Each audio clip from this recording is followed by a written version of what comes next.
Well, hello, and here we are in France, or was it Spain there, for large-scale off-road. My name is Nick Damon. We are RC Racing TV, and we're here thanks to EFRA, Graphical Bodies, HPI Racing. This is originally on HPI Friday, and of course Sandbrook Exhaust. Well, behind you, at the fantastic model space environment, is the boating lake.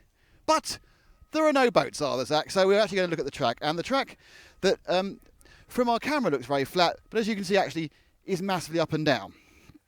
Now, it'd be very hard to point out to you the individual problems and holes in the track, so we're going to just look at several of them. First of all, this is at the end of the double. This is the landing area for the double, so as you can see, look at that. That's the size of my hand. So, also, as you see, once you run out of topsoil, you get this. This is not concrete. This is like proper rock from the ages. This is the sort of stuff that French farmers were hewing out of the soil many years ago. And it gets worse. I think probably it is much more a case of looking at the ruts. And you can see, again, foot in there. I mean, these cars are big, but they're fighting against some ruts. That looks like, look, that looks more like a kind of the foot of a Tyrannosaurus. But it's not just round here. It's everywhere there are problems. Have a quick look, quickly, rather than wasting the entire time running the whole thing. But if you look at this, this is another point where the track used to be was there. Where the track now is here, as they've actually managed to drill out as the cars have come round. And you can see they pushed a lot of the mud across. And the places which haven't gone, look, it was all covered in this lovely grass earlier, but now not so much. So anyway, there's a little bit of basically the fact is this entire track is a nightmare to drive on. But of course, it's the same for everybody. And the other thing I think is very important to get an idea of is, which you don't see, is just how big everything is. Because the cars are big, the jumpers are big. Look, this is the takeoff ramp you see for one of the doubles, scraped to absolute heck by the cars. And again, let's take off. Look, there's a bit there. No cars have touched a bit. We've got lovely grass. Lovely grass. How marvellous. And you come down and it's just solid metal, tarmac, whatever it may be. And there's a great... Now, we were criticising people on this. This is the double just before the HPI hairpin. And we were criticising people not doubling it. Look at this, I can double this. Look at me, if I can double it. Well, hey! Well, you think about that, fine. Then you've got this... If you look at the angle of the attack of this second, look at that. That is literally 90 degrees. They have to get up anyway. But the reason they're not doubling it is because the landing area is effectively... the very much a lunar landscape. Look at this is where you come off and you land. You might land here where you're going to go, bang, I'm not going anywhere. You might land there, bang, I'm not going anywhere. You might land here where there's actually a hole, or you come around again, all these areas. It's just completely come out. And the thing to mention just again, sorry, for the second time, is this is not concrete that's been laid down. This is this is actual bedrock. As you can see, I can actually move the rocks. And at some point in the finals, that rock's going to fall out, as will that one. But it's just... amazing. The track has come from, as I say, being drilled down by 3 days of practice and 2 days of qualifying by these massively heavy cars with quite a lot of horsepower, and you end up, look at that. How many tracks you see that? A massive thing. Now, unfortunately, we haven't been quick enough because they've actually filled in my favourite hole. There was a hole in the straight that was about 8 inches deep, but they filled that one in now, which is a bit unfortunate. But just one final thing, the graphical grid, which you can't really see from we're up there. That's where the camera is. You can see up there. The graphical grid actually is a piece of concrete. It's the only piece of actual concrete on the entire track. So you come up, and these are little old tree trunks. Now the thing was, initially, it was, look, the whole thing was lovely graded in. There's just a little thing up there. But now, because that's been eroded out, look at the exit. You know, again, I have my foot there. You can see how far these holes are, how big all these holes are. Look at the damage to the curbs. And they did some work overnight to repair the curbs. Now they're doing a bit of work, as you can see, to fill in some of the biggest holes. So we'll just hop over here. They have, blimey. So this is a fantastic one as the sun goes. There's this hole here, but that's been slightly filled up already. So that is big enough already. It's still big enough to lose my foot in. Look. But and I've got quite big feet, by the way. I'm not like some of the small-footed little thing. Anyway, so. We're going to, that's enough track damage, and we're going to combine this with a pit walking. This is Zach's first attempt to do pit. Well, just quick stop with Ian. Ian, this is from the EFRA section show. I just want to say, wow, large scale, amazing. This is the entry, 3 classes. I mean, you must be the chuffedest bunny here. Well, I think it's going quite well, isn't it? Good entry, 145 or so booked in. So, yeah, no complaints. Now, the track, it's a challenge, isn't it? It's got some undulations on it, yes. I mean, But it's a challenge for everybody. yeah, and what are the rules about repairing the track? Is it kind of an unwritten rule you don't do it, or is it a fact you're not allowed to do it? I think it's a little bit of common sense, because if we started doing repairs on this track, it'll never last. All the repairs would come straight out again, so it achieves nothing. So just let people get on with it. Ian, well done, thank you, man. So Ian Oddie, head of the EFRA large scale section chairman. Again, this class is the large scale. I think a couple of years ago we had like 60 entries. Now we've got 145 entries across 3 classes. It's a massive day. Now we're going to go and meander into the depths that is the tent of doom, or otherwise known as the pits. Full of I'm sure Zach's not got this filming and walking right yet. If he falls over, it's fine. But I'm going to come in here and follow where I think Frank went. He did. So here's Frank. He's taking into depth. Look, there's timing screens. There's everything else. He's trying to negotiate at the moment. I'll go a quick word with Mark Kressig. Mark, how are you? Thanks, fine. How are you? Not bad. How has it been going? Reasonably good qualifying. To be honest, I'm more than satisfied. I didn't expect these results before I came here. The car is going brilliant on this track because it's very rough. Major issue that everybody here has, I guess, is the tire. The tire starts breaking very easy if you touch the curbs or by the stones on the track. It's a hard issue. Is it actually one of the tracks where it might be easier to be in a final because you haven't got to push every lap? You're not trying for that ultra second. You can relax a bit. Yeah, that's what I'm doing. So maybe you saw it on the video because since the day before, so the last training round, I stopped jumping everywhere because it's not really faster. It's just more risky. So you can catch the corner always nearly where you would like to have, and yeah, you can break the car too easy. That's the point. Mark, thank you very much, and well done for your 2 very high qualifications in the 2 classes. What we're just, hello. I can see a friend of mine, and he has wildly promised, Mr. Mike Humphries, how are you? I'm absolutely fine. And is this the car I'm borrowing? It is, yeah. Yeah, he told me I had to get insurance apparently. I don't think I could do as much damage to your car as the track's doing. I wouldn't bank on that. I really wouldn't bank on that at all. You've seen the track. Yeah. It's quite challenging, isn't it? Oh yeah, it is. It's certainly not fairing. But yeah, it's interesting. It's damaging the tyres. You've got to look after them. It's damaging the car if you're not careful. Now, this is the apparently someone told this is the new mount for the front end. Basically, it's the biggest piece of metal you can find slapped on the front. Yeah. Not very aero. Well, this is the NRB tested front shock tower. NRB being Nasty rough boys. So, is that you for the day, or have you got some? Are you in 8th action later? No, I'm out tomorrow in the quarters. Well done. Yeah, better than I expected. Good stuff. You can go back and watch. We have followed you a couple of times, so you can see what's happened. But that is the Elcon with the and you see even now, many hours later, it's still filthy. So, Nick Visser, hello, sir. Hello. Now we've been asked to have a look at the Ultron because it's new and it's different, and now you're covering it up. Yes, I'm hiding some things. No.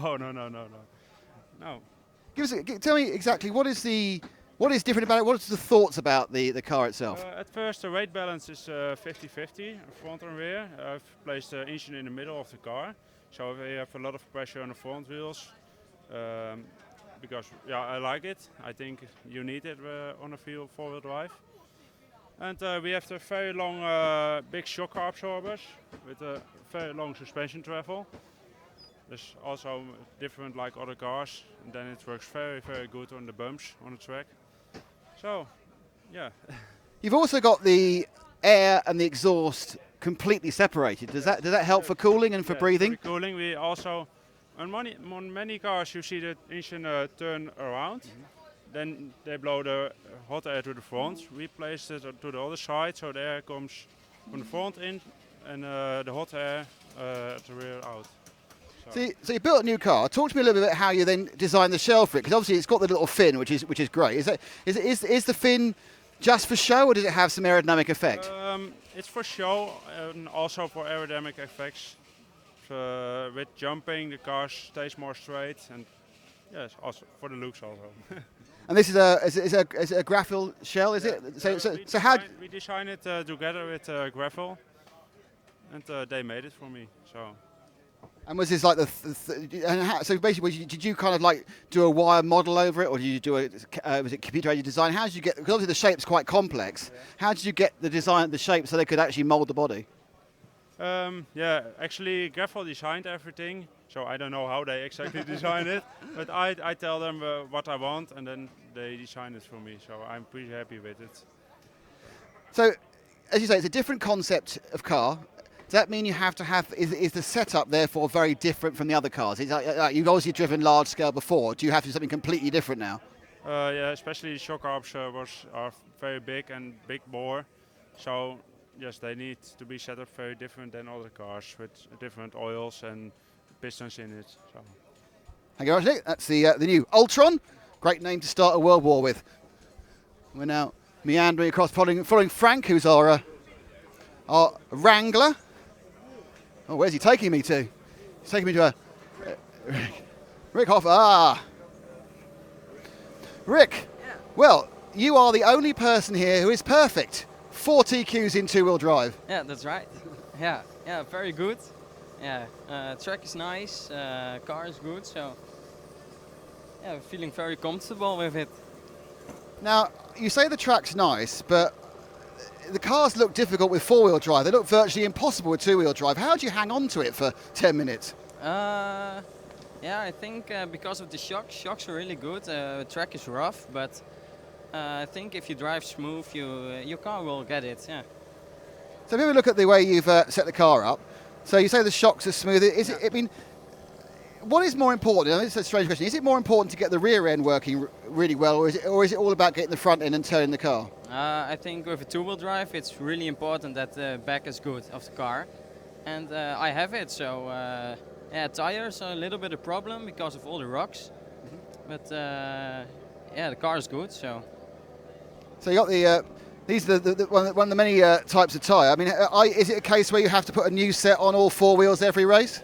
no, these wheels on the front, I use them now for 3 qualifiers. So, but the rear side, I think you need to put new tires almost every qualifier.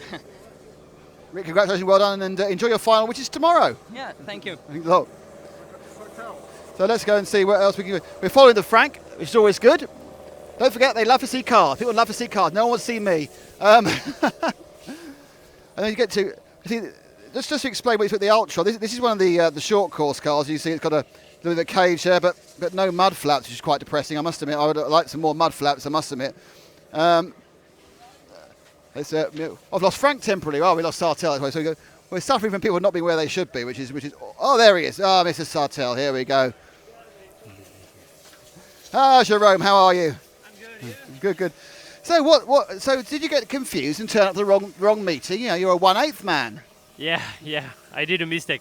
No, it was a challenge for me to come there because I never at all drive any 1/5 car before coming there, so it was challenging. But with this new big 8, I was really motivated to race with and show it to the people.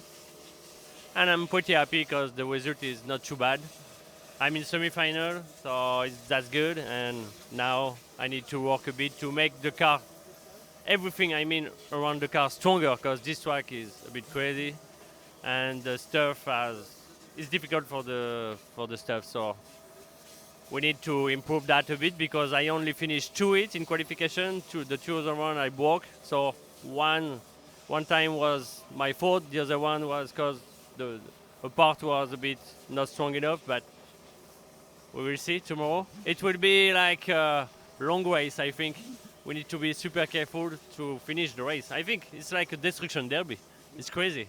It is an incredibly rough race. I think it is a case where when you're not having to qualify and you can go slower in a final, it might actually be better. But what's the major difference between the way a 1/5 car off-road and a 1/8 car handles? What's the difference, really?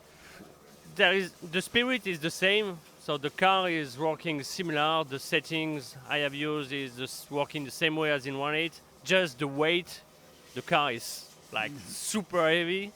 So in the corner, it's sliding a bit more. So it's pushing just because of the weight, and also it's a bit less powered, so it's a bit slow. But yeah, it's a really different feeling. I'm not sure I'm old enough to race or the race meeting in 1.5 and stop 1.8, but it's a really interesting experience for me. And also was the possibility for me to meet some people and maybe create a team, a cheerleader team for the future. So that's why I'm there.